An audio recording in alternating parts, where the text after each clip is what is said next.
Maria, one of the big stories of the night is the demise of the minor parties, isn't it? Yeah, I mean, that's the interesting thing about the graphic that we have and the statistics we have insofar as a kind of first past the post type thinking from the face of it, and which again reminds us that we had a review of MMP, thinking about what happened to the recommendations from that. Yes, there was some talk about lowering the threshold and allowing others to come in more easily. So is there time to actually reflect on that again in the next term? I guess the other interesting thing in terms of proportional representation, in the Māori electorates, for example, we've seen a decline in the numbers of parties contesting in those electorates. When MMP was first introduced, there was a kind of a flourishing of minor Māori parties, and we don't see any of those in existence anymore. Well, would you go as far as to say that there will be a diminishing voice for Māori in the House? Well, that's the other question that we have here. If it's a national New Zealand First-led government, who will lead on the Māori issues in the sort of top part of the list and the electorates that National are going to win? We're looking at only about 3 or so Māori there, so it looks like they'll be possibly eyeing up the Māori representatives within New Zealand First to either lead Māori affairs or on Māori issues. And also, New Zealand First wanted a referendum on abolishing the Māori seats. So and that should scare a lot of Māori voters, but possibly it hasn't enough to drive them into the arms of the Māori Party on the numbers that we're seeing. Stephen, are you as bullish as Bryce about the possibility of a Labor-led government? I'm not saying that Bryce is saying that's going to happen, but he's saying it's a live scenario. He's saying it's New Zealand First choice still, and I think on balance I agree with that. I mean, the numbers have moved quite a bit towards National, and there's nothing to do with kind of momentum in that, just where they've come from, so they could just as easily move back a bit. And also the specials, I think, will, as we've said all night, knock a point off that and add a point to the Greens. So in that case you still have, Winston Peters clearly deciding. If they continue to move, National goes up another %. On these numbers are what, 51 seats together?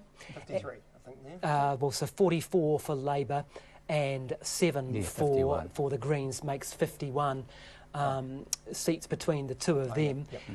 You add in New Zealand First and you still only get to 60, so it's still not a government. Bryce is saying... We're assuming that if that changed, there's a slight movement and those big Auckland seats come in, all that's possible, and things are so close in terms of those scenarios that could be quite critical. But I mean, that margin will be a factor. I don't think that can be denied. The sense that there will be a legitimacy for National if it kind of holds at 47%, sort of hard not to see. That would be a landslide under first past the post, for instance.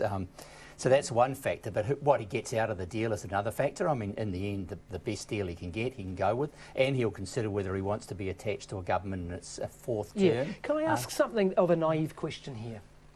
How hard do you think Jacinda Ardern would try to do a deal with New Zealand First and the Greens? Like, she's 37, right?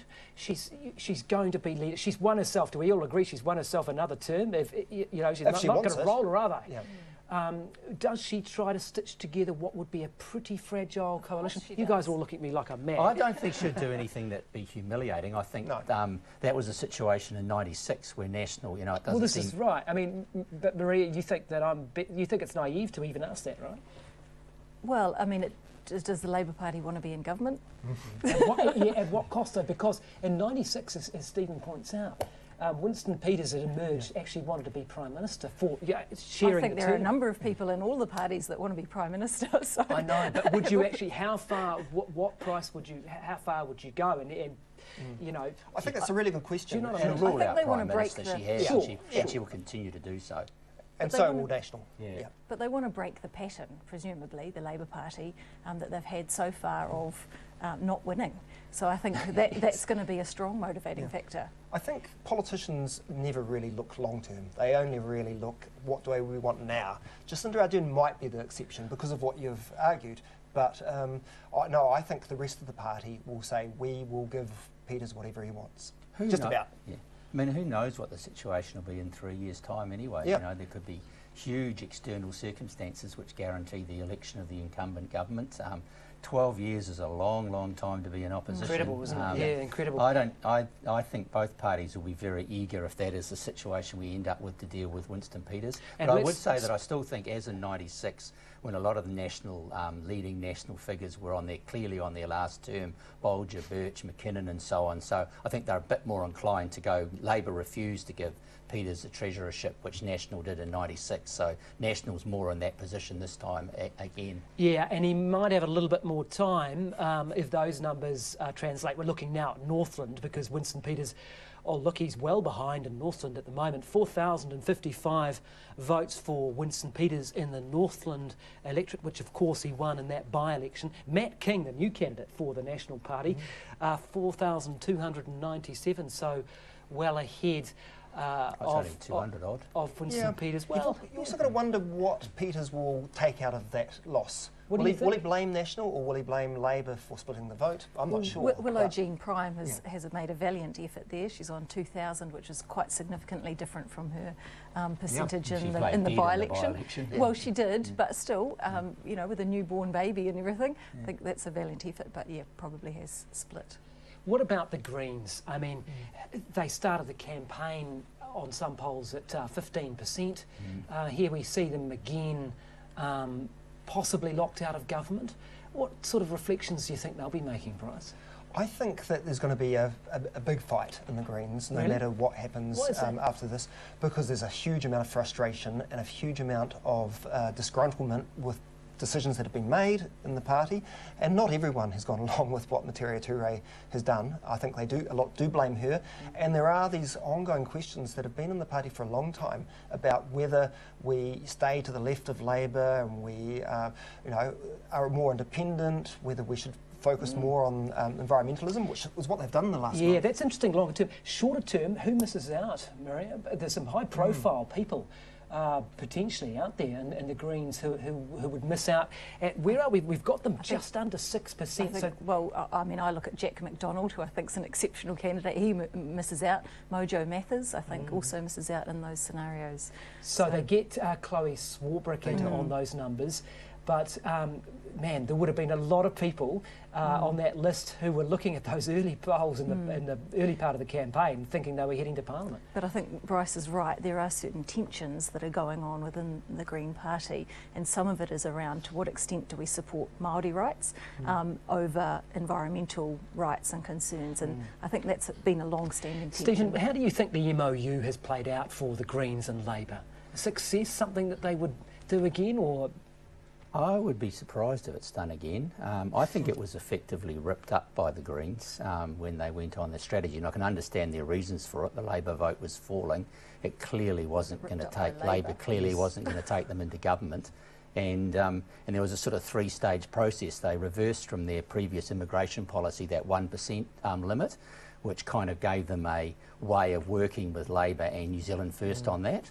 And previously there'd been relatively sort of civil relationships between the three parties, and then they called Winston Peters a racist, which meant the only way to government was kind of being almost ruled out. They pushed the and then they went really hard, and you know, and they've got absolute right to do it. Nobody owns a vote, and then they went really hard for the sort of Labor low-income beneficiary vote with their social welfare policy. Tried to add jet fuel with Materia Ture's confession, and it actually did work for 10 minutes. They've been trying to get 15 for a long time, and they got 15, and then they went down. You know, hey, let's see if we can have another look at another seat that we had been talking about throughout the night, because it's quite an interesting one. Chris Bishop and Ginny Anderson in the Hutt South electorate. I believe it's pretty close in Hutt South, and we know that Trevor Mallard had the seat for quite some time, and Ginny Anderson taking over as a candidate there. Chris Bishop has fought pretty valiantly to try to wrest that seat away.